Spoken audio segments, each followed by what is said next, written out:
Strange Bedfellows, Chapter 5. Applejack was the first to wake, squinting as sunlight filtered in through windows and onto her face. She felt warm, though her whole body ached and she could barely move. Her eyes fluttered as she looked around, spotting Rarity next to her in a fluffy down bed. The white unicorn's head was wrapped in bandages, with just her horn, bits of her mane, and her eyes sticking out from between the folds. Her chest rose and fell slowly. She was still unconscious. Applejack reached up and felt around her head, despite the pain in her foreleg. No bandages at all. She looked around, trying to get her bearings. The room that they were in was nondescript, to say the least. The floors and walls were made of dense wood and shined spotlessly. The windows were hung with thick, tan-colored drapes, which snuffed any possibility of looking at the outside world. Applejack tried to get up and move those curtains aside, but her body screamed in protest any time she tried to. Applejack craned her neck down as best she could, trying to shift her body to move the covers up. She managed at least to get this much, and got a look down at her own body. It seems that whereas Rarity's head had been damaged, Applejack's body had suffered the brunt of her injuries. Her stomach and back legs were swathed in bandages along with her forearms. Likely she'd gotten terribly bruised during the fall. Applejack's head began to swim. Clearly she hadn't been meant to wake up just yet. She tried to keep it together and stay awake, but her bruises ached so badly, and all she wanted to do was take a nap and let the pain ebb away. Neither pony woke for several more days, and mysterious figures slipped in and out of the room, watching over the injured ponies carefully, always making sure to take special care of them. The two friends slept soundly, their injuries healing under the attention of their enigmatic caretakers. After nearly a week, Applejack's eyes finally opened again, and movement became much easier to her. The bandages had been removed from her stomach and back legs, leaving only the foreleg bandages as evidence of her injuries. As her eyes adjusted, Applejack got out of bed, taking a few cautious steps toward the window. She pulled the curtains back, foreleg throbbing dully, and took a look outside. Wherever they were, it was definitely a step up from the cold, barren mountain. The sun cut through awnings, casting multicolored murals over the ground-thick green grass of a marketplace. Ponies walked back and forth in the crowded center, jostling for positions as they bought groceries. Mixed in with the ponies were several zebras, each bearing a heavy load strapped to their backs. All present smiled, waved at their friends, and chatted animatedly with strangers. "Rarity," Applejack said softly, turning from the window. "Rarity, wake up. We gotta get out there and figure out what's going on." Rarity stirred with a dainty yawn, rolling over. Her purple mane fell down around her face. She reached up and moved it aside with a hoof, smiling. "Oh, Applejack," she said happily, "I had the most wonderful dream. I was—" "Rarity," Applejack interrupted. "You can tell me about that later. Right now we gotta find out where the heck we are. Did you black out when we hit the ground, too?" Rarity nodded, grimacing. "How could I not?" she asked. "It was such a terribly long fall. I was afraid we were both going to die." Applejack nodded. "Same," she said, "but it looks like some pony must have picked us up and carried us here to fix us up. Good thing, too. I woke up a couple days ago and doubt we'd have made it far in the state we were in." Rarity's eyes widened as she reached up to touch her face, making sure everything was okay. "Thankfully, it doesn't look like we're worse for the wear," she said, smiling. Applejack was about to nod in agreement and suggest they get moving when the door swung open, revealing several ponies with medical caps on. Behind them was a large griffin, whose golden eyes swept along the two ponies discerningly. He was dressed in what could only be described as medical regalia. Atop his head was a cap with a red cross emblazoned on it, and on his body was a thick white medical coat, with the name Faust embroidered along the breast. Rarity and Applejack were awestruck by his countenance. The ponies filed in, quickly making room for Faust. He walked up to the pair, looking both of them over intently. "You two," he said, voice deep and striking, "what are you doing out of bed? Your injuries were far too extensive for you to be up now." Applejack raised an eyebrow. Beg your pardon, Doc, and we really appreciate your help and all, but we feel fine, don't we, Rarity?" Rarity nodded. "Yes, sir," she said, smiling. "In fact, I feel much better than I have in days. We thank you very much for your assistance, but we have to be going now. We're homeward bound, you see, and just don't have any time to stay anywhere. I'm sure our friends miss us very much." She took a few steps forward, but Faust's wings shot out, and he gave the unicorn a hard stare. "The way your friends feel is of no concern to me, little pony," he said. "Get back in bed and rest up. I will personally clear you to leave when I feel you're ready." Applejack snorted, annoyed. "Now listen here, big guy," she said, stepping forward. "You can see as well as any pony that we ain't hurt any more." To illustrate her point, she wiggled all of her limbs and jumped up and down. "See, I'm moving just fine. Now make way. We gotta get back to Ponyville." Faust's hard look changed to one of bewilderment. "Ponyville?" he said, blinking. "You ponies are from Ponyville? The little village down by the royal city of Canterlot?" Applejack nodded, glaring. "That's right," she said. "I'm a Ponyville native. Applejack's the name. I help run Sweet Apple Acres, you know." Rarity smiled. "Yes, and I am Rarity, the proprietor of the Carousel Boutique. You may have heard of it. It's only Equestria's hottest fashion store. I've sold to such famous ponies as Hoity-Toity and Sapphire Shook." "Enough," Faust said, cutting Rarity off. "That's all we need to hear." He turned to his assistants, waving a claw at them dismissively. They quickly left the room. Faust turned back to the two ponies.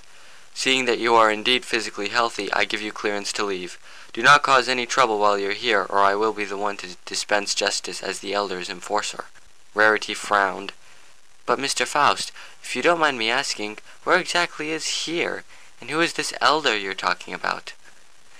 Faust raised a claw to indicate the window, finally letting a small smile pass. "Welcome to Derby, a humble village in the southern reaches of Equestria, located directly across from the Hydran Range." He chuckled. "Though I'm certain you are both acquainted with its namesake. Those peaks are infested with hydras. No one has been up there in some time." Applejack snorted. "Wish we could have known that to begin with," she said. "Never would have gone up there if we had have known." Faust nodded. "The mountains are a nightmarish network of tunnels which house dozens of hydras. The fact that you two escaped with severe bruises and nothing more is a miracle. That you took a greater hydra with you when you fell is something else altogether. In any case, I'm Faust, Chief Physician and Elder's Enforcer, and I offer you a warm welcome." Applejack smiled. "Good to meet you, Faust," she said, "but something's been bugging me. Why'd we get excused anyway? Just a couple of seconds before, you were blocking our way out and saying we had to stay." Faust chuckled. "I can see that you are physically healthy. No trouble walking or anything of the sort. In truth, I'm only that severe on my assistants to keep them in line. The rules of the village are somewhat carefree, and it's unlikely we'd get any work done if they had free rein. I apologize if I worried either of you." Faust paused. "And, well, the Elder may not like Ponyville ponies much, but they do plenty for Equestria, so I'm happy to overlook that fact." The Griffin looked around. "Just don't mention it. Walls, sensitive ears, and all that." Rarity shook her head. "No trouble at all, Faust," she said. "I'm just glad we're getting out of here after all." She cocked her head. "But why would the Elder not like Ponyville ponies?" Faust shook his head. "No tellin'. There are rumors she was greatly wronged by a group of ponies from Ponyville a few years ago, but those have no credence. Come on, let's get you out of here. I'll show you around." The Griffin turned to leave, and the two ponies followed. "Wronged by a group of Ponyville ponies?" Rarity whispered to Applejack. "That doesn't make any sense. What pony has been to Ponyville who could have been wronged?" Applejack shrugged. "Hard tellin'," she said. "Could be any pony. Probably some pony from before our time, though, so I don't think we'll get anything to worry about, really." Rarity bit her lip, looking around at the town as they exited the clinic. "I'm not sure," she said. "What if it's not even a pony? I can think of one particular Griffin who we've personally wronged before." Applejack's eyes widened. "You don't think could be Gilda?" she asked, grimacing. "If it is her, I suspect we're in more danger here than we were with the Hydra." Rarity smiled nervously. "I don't think so," she said, trying to disperse the heavy feeling in the air, even as ponies and zebras greeted them left and right. "I mean, Gilda would make a dreadful leader. I don't know any pony insane enough to let her be in charge of anything." Applejack sighed. "I hope you're right," she said, "and hopefully it ain't any pony we've run afoul of in the past." Faust's wings twitched and he turned around, eyebrow raised. "I'm sorry, did either of you say anything?" Rarity shook her head. Yes, we were just discussing the, multiculturalism your town seems to display. I've never seen quite so many species all in one place." Faust smiled. "Yes, here in Derby it takes all kinds to get our work done.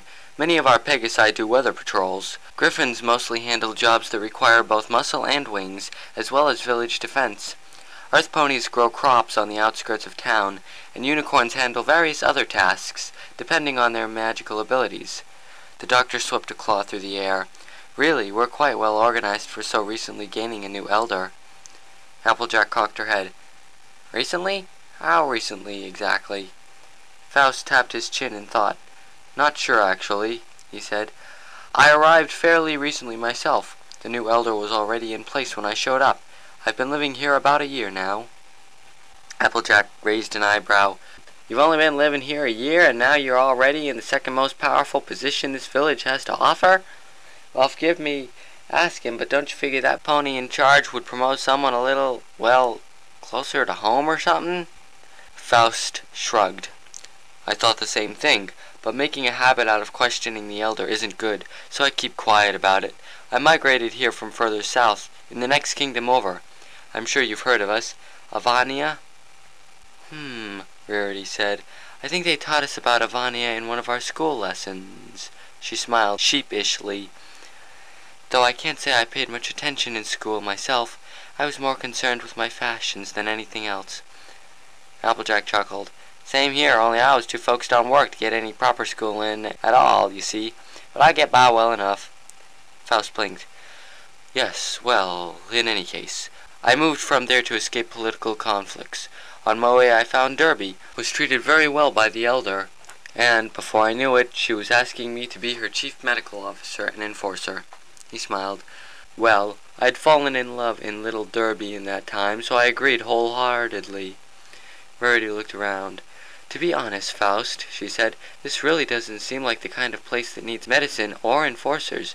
What do you do when those things aren't needed? Faust sighed. Truthfully, no. Neither service is especially necessary. I've had to go high order on citizens only twice so far, and you ponies are the first with actual injuries. The rest have been colds and bellyaches. He nodded towards a large, multi-windowed building. In the large amount of downtime I have, I visit Dog-Ear, our resident historian and librarian. He's rather eccentric, but he's a good pony at heart. Been here since the creation of Derby. You two should pop over and visit him while you're here. I'm sure he won't bite. Applejack shook her head. Honestly, Faust, we really appreciate everything y'all have done for us, but we'd just like to give our thanks to your elder and be on our way. I feel more than rested enough to make my way back to Ponyville. Rarity nodded. So do I. Thanks for all your help, Faust, but we have friends and families to get back to. Faust looked over the pair, unsure. Are you sure? After all, you both just got here. Why not stay a while, talk to the citizens, maybe talk to Dog-Ear? It just seems odd for you both to leave so soon. Rarity smiled. Derby seems like a lovely village, Faust, and you've all been very accommodating to us, but with all due respect, we've been here a week as it is, correct?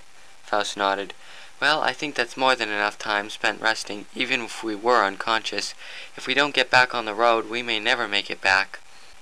Faust paused, looking between Rarity and Applejack, before looking down and sighing. Very well, he said. You know, it's not often we get visitors, and when we do, they never stay long. I apologize if my insistence annoyed either of you. Rarity shook her head. It's no trouble at all, Faust, we assure you. We understand perfectly well. Applejack nodded in agreement. The Griffin gave the ponies a gracious bow. Please allow me to pack both of your saddlebags with some supplies. Ponyville lies far to the north, you see, and the road gets rough in spots. He gave a beaky smile. But honestly, now that you're both out of the mountains, the going will be much easier. There are actual roads to follow. He turned to leave, but stopped, looking over his shoulder. Go have a chat with Dog-Ear while I pack. I'll also arrange an audience with the elder before you depart. Rarity called out, halting Faust's exit. Wait, Faust. Before you go, can you tell us a little about the elder? What's she like? Faust thought a moment, then nodded. She's hard to describe. She's very arrogant on the outside, but on the inside one can tell she cares very much for the inhabitants of the village. I don't know how she found her way here, or why she stands by this village. After all, from what I've heard, she used to be a famous performer, but she does a good job of it. She'd never admit it, but if you ask me, she's a big softy on the inside, despite her abrasiveness. There were rumors that she wanted to be named something silly instead of the traditional title of elder. Something along the lines of the mystic and wonderful, or something like that. Couldn't tell you exactly what off the top of my head. Rarity and Applejack exchanged worried glances. What does she look like? Applejack piped up. She's blue with big purple eyes and silver hair, Faust said, rather striking in that royal purple cloak of hers. Rarity's eyes widened. Did she happen to have a matching hat, Faust? It might be important. No hat, just the cloak, but she cuts a very memorable figure in it. With that, Faust walked off, leaving Rarity and Applejack to exchange worried whispers. Rarity, the latter said, if the village elder is Trixie, well, dang, I totally forgot about her. She hates us. Rarity bit her lip. I know what you mean, AJ, she said. With Trixie in charge of everything, we may never be allowed to leave. Applejack shook her head. Maybe she's changed, she said. There ain't no statues around here or anything. Maybe she ain't as arrogant anymore. Rarity pouted. Or maybe she just didn't want every pony to realize how crazy she was in her egotism, she said sullenly. Sorry if I'm being pessimistic, Applejack, but I don't have much faith in Trixie. Applejack sighed. Can't blame you for that one, she said. Trixie's a sidewinder if I ever saw one. I wouldn't be surprised if we had to run out of here with a bunch of angry villagers tailing us. She looked over at the old building which housed Dog-Ear. Might as well go talk to that pony, she said. Faust didn't sound like he'd be done packing for a while. Both ponies walked over, pushing the door open with a creak. Dust motes wafted through the stale air inside. The light filtering in through the window dulled, making everything within look gloomy and dark. Old books, the spines long broken and the pages ragged, lined the dozens of shelves. As Rarity and Applejack stepped inside, dust rose from the carpet under hoof, and Rarity recoiled, her snout wrinkling in disgust. Ugh, she cried. Didn't Faust say this was some place he'd like to visit in his spare time? How could any pony possibly enjoy coming to a disgusting, dusty place like this? It's simply hideous. Across the room, behind all the shelves, an old pony's ears pricked up at the sound, and he placed his hooves on the desk, shoving away from it to stand. Blowing a few locks of gray hair from his eyes, he turned around, glaring at Rarity as he approached the front. Disgusting! He snorted incredulously. Hideous! How dare you call my collection of tomes and histories such awful names? Just who do you think you are, missy? Sure, you look a little more fashionable than our standard fare, but that doesn't give you the right to criticize us. You should be ashamed for your thoughtlessness. Rarity's eyes widened. She hadn't been expecting such a vehement reaction, and she stammered, Well, sir, I apologize if I have offended you. It's just, doesn't any pony dust in here? You have to admit that it's dirty. Dog-Ear shook his head, and a cloud of dust erupted from his head, settling on his cutie mark, a dust-covered book. No time, he said, tone impatient. No time at all. I oversee the library alone, you see, and there's much history to be recorded. Each day must be accounted for in our records, and those records must be sorted on a daily basis. No time to clean. The old pony smoked. Besides, I like it better this way. It feels more authentic, like the legendary local history halls of bigger cities. Rarity stuck out her tongue. I can't imagine liking all this dust, she said. It's just so icky. Dog-Ear shrugged. Complain if you want, he said. My history, my decisions on how to manage it. In any case, I'm sure you two showed up here for a better reason than to insult the local history hall and being chased for it. What is it you needed? Rarity fumed at the way Dog-Ear was practically ignoring her, even making fun of her, and was about to rebuke him when Applejack clapped a hoof over her mouth, giving her a warning look before turning back to Dog-Ear with a smile. Nothing in particular, she said. Faust said that we should pay you a visit while he packed some saddlebags for us and arrange a visit with the elder. Ah, yes, Madame Hortensia. Lovely Griffin, you know. She's the village's 6th elder, and I must say she runs the place better than the last 5. Always firm when it's needed, and certainly intimidating to transgressors, but she has the quiet sort of intimidation, like a look she gives ponies that always... Applejack piped up, confused. Beg your pardon for the interruption, Dog-Ear, she said, but Faust told us that the elder was a pony, a blue one with long silver hair. Dog-Ear blinked, bewildered. A pony? He asked, turning to snatch a book from the shelves and hurriedly flip through it. Pony. Ah, yes, how could I have forgotten? He chuckled, shutting the book and replacing it. Poor Hortensia was killed defending the village from a hydra, you know. She took the beast with her.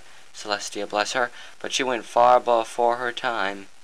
Rarity stared, and, when Dog-Ear didn't respond, she spoke up. Sir, she said, if you don't mind, just who is the new elder anyway?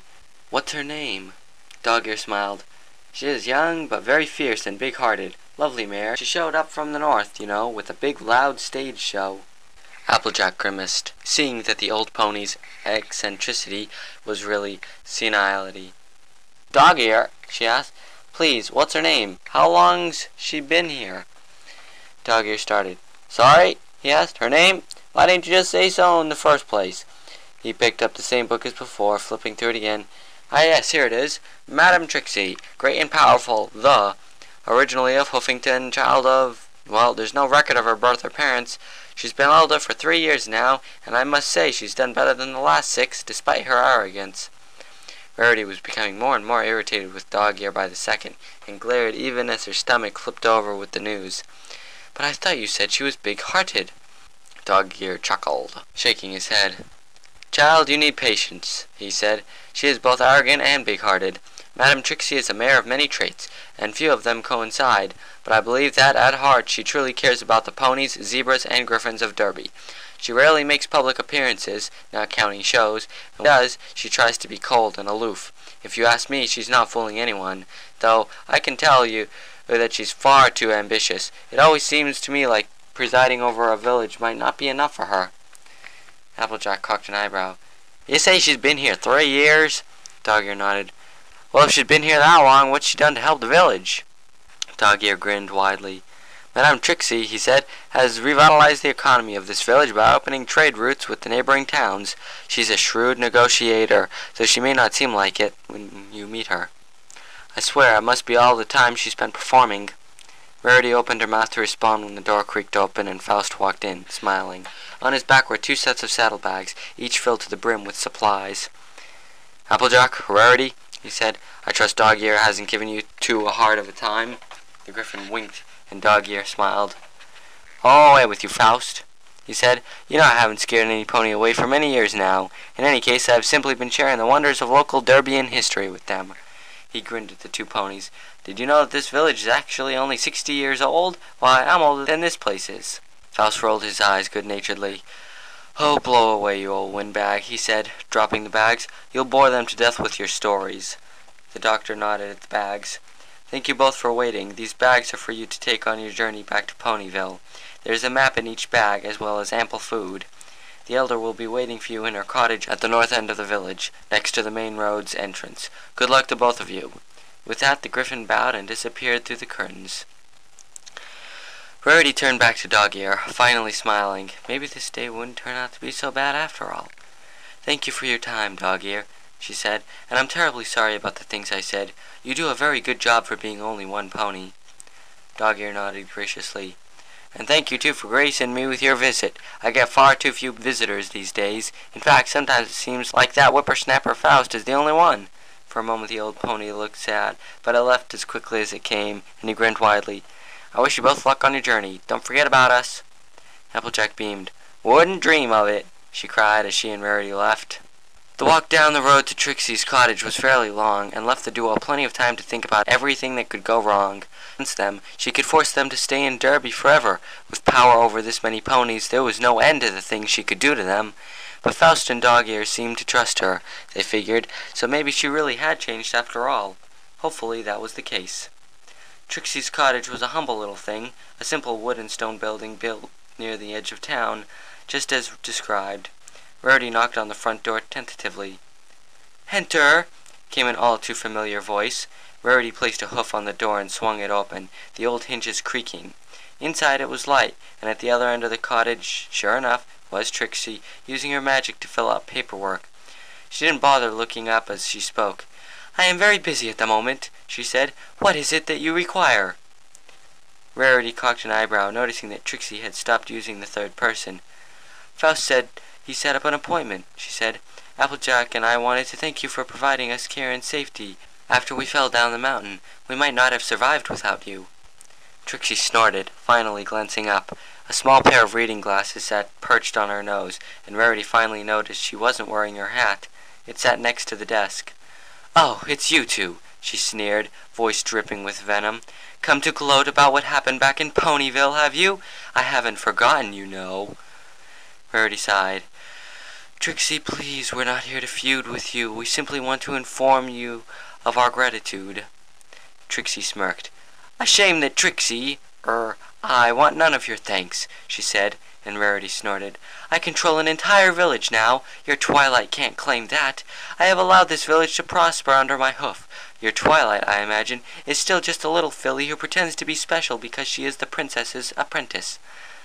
Applejack wanted to rebuke Trixie, but she tried to stay calm. "And just how'd you end up here anyway, Trixie?" The magician snorted. "I traveled south after you, and your gang kicked me out," she said. "I could not stand to be in your company any longer. There's no need to go into much deeper detail than that. I simply traveled south. When I arrived in Derby for a show, the elder, a griffin named Hortensia, had to deal with a Hydra incursion." She smirked, removing her glasses. "I, being brave as well as great and powerful, accompanied her. While I dazzled the monster with my awesome magical abilities, Hortensia attempted to strike it down. Frankly, she was sloppy about it, and the beast, as it died, fatally wounded her.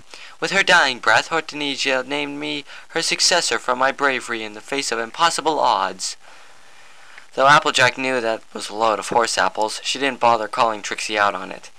"Interesting," she said, trying not to sound sarcastic. "Never would have thought you'd be much of a leader, honestly." Trixie shook her head, clicking her tongue. "My natural talent may be performing," she said, "but I'm not stupid, you know. I've negotiated all sorts of trade contracts with neighboring villages." Rarity smiled, unable to resist a jibe. "But settling down, Trixie?" she asked, pretending to be shocked. "I never would have thought you'd stay in one place." Trixie scoffed. "Your attempts to rile the great me, are up in vain, little one," she said. "I am perfectly capable of running this town, and it's certainly better than having to deal with foolish ponies in every town I come across. Those here are still foolish and certainly stupid, but they listen to me, and that is all one could ask for." Rarity sneered in return, opening her mouth to say something, but Applejack's hoof clamped over it. "Well, I'm sorry to see you ain't changed much, Trixie, but if you got any information for us, we'd be much obliged." Trixie sighed. "Information? What sort of information are you looking for? Can't you see, Trixie?" She paused. "I have too much paperwork as it is." Applejack nodded. "Well, of course we can, but it's going to be a long road back to Ponyville, and we'd appreciate it if you could fill us in on what we might see between here and there." Trixie shook her head. "It's a road, you two. I assume you're accustomed to following them. Ponyville has roads, if I remember right." Applejack's patience was beginning to wear thin, but she kept her composure. "What about force and things like that? All I'm asking for you is to give us a little info on how to get there." Trixie's eyes narrowed. "And all I'm asking you is to leave me in peace, because I'm very busy and expecting other visitors. Are you deaf?" Applejack took a deep breath. "Trixie, please, I'm really asking you for help here." Trixie ran a hoof through her hair and sighed dramatically. Very well. The road from here to Ponyville is relatively untouched, very hilly and long, but for the most part you shouldn't have any problems." She glared. "There, is that enough information for you? Now please, Trixie is extremely busy." Applejack felt Rarity straining against her and finished up quickly. "Well, we appreciate the information, Trixie, and thank you for your hospitality." Trixie smirked. "Well, Trixie, I was happy to provide. I assure you," she pointed to the door, "I have plenty of work to be doing, so if we're quite finished, you may leave the village as you please. I'm sure the maps Faust provided will be of use." As the blue unicorn spoke, Rarity, odd-looking in what she was writing, it looked like a series of arrows leading to a certain point. She'd seen something like that before, she knew, and leaned in a little closer to look. Trixie looked up from her work with a cocked eyebrow. "Did you misunderstand me?" She shook a hoof at them. "Shoo!" Rarity and Applejack hurried out, closing the door behind them. The Earth Pony gave Rarity a look. "That was close, Rarity. I mean, things could have gone sour quick." Rarity apologized, both for her staring and her near slip of the tongue, and the two continued on. Before them everything was awash in orange light. The sun was setting, and the dust in the air glimmered like airborne pearls. It seemed that the road ahead would be brighter and more promising than ever. Behind them everything was awash in dank shadow. It seemed gloomy